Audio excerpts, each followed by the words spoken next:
Eh bien bonjour les élèves, aujourd'hui c'est dimanche, il est temps de préparer le repas, poulet frites. Alors, première étape pour faire le poulet, je fais d'abord comme d'habitude la forme du poulet, une ellipse. Je vais ensuite travailler un petit peu le bréchet du poulet au milieu, vous le voyez. Je vais rajouter un volume pour la cuisse, une ellipse, qu'il me suffira ensuite de prolonger ici. Et pour l'aile du poulet replié, je vais d'abord faire une ellipse ici et la pointe pour ceux qui aiment l'aile ou la cuisse. Même chose de l'autre côté, une ellipse. On ne verra que la partie repliée et on ne verra dépasser derrière que l'os du poulet.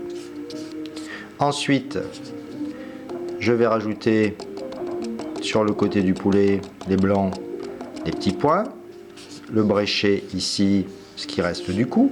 Imaginons qu'on ait fait cuire un cylindre, le cou du poulet.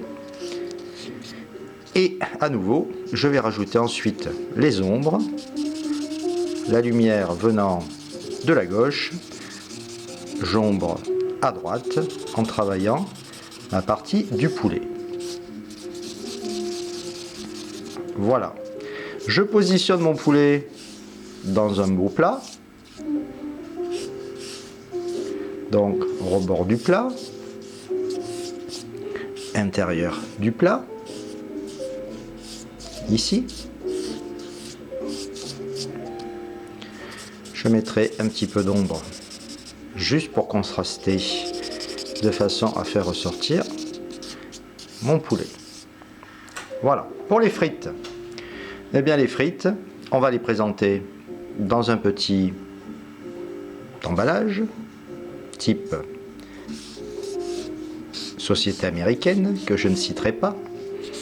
Ça évitera de refaire une assiette. Donc le petit emballage en forme de trapèze avec l'ombre sur le côté.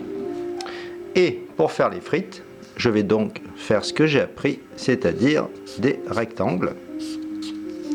Je vais les positionner les unes par-dessus les autres.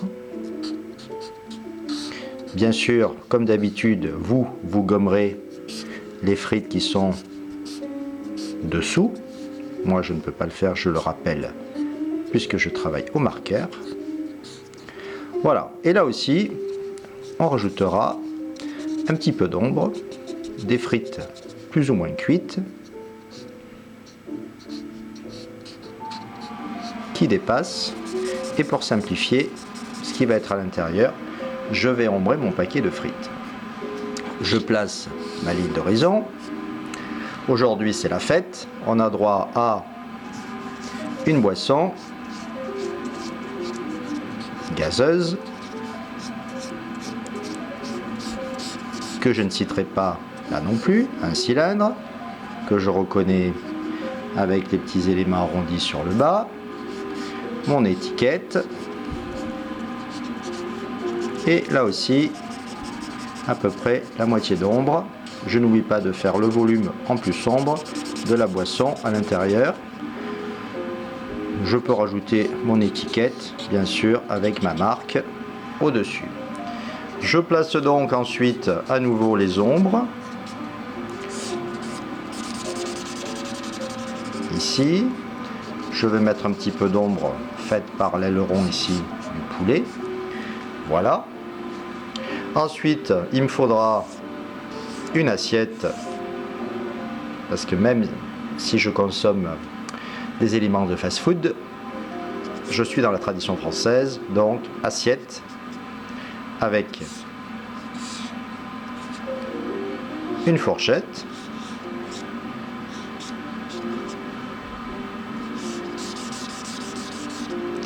et un couteau. Même chose, je fais d'abord la longueur du couteau, j'accroche le manche, la lame pointue, les rivets pour fixer le couteau et la lame avec une petite ombre dessous, là aussi pour créer mon effet tridimensionnel. Et bien voilà, bon appétit et à bientôt!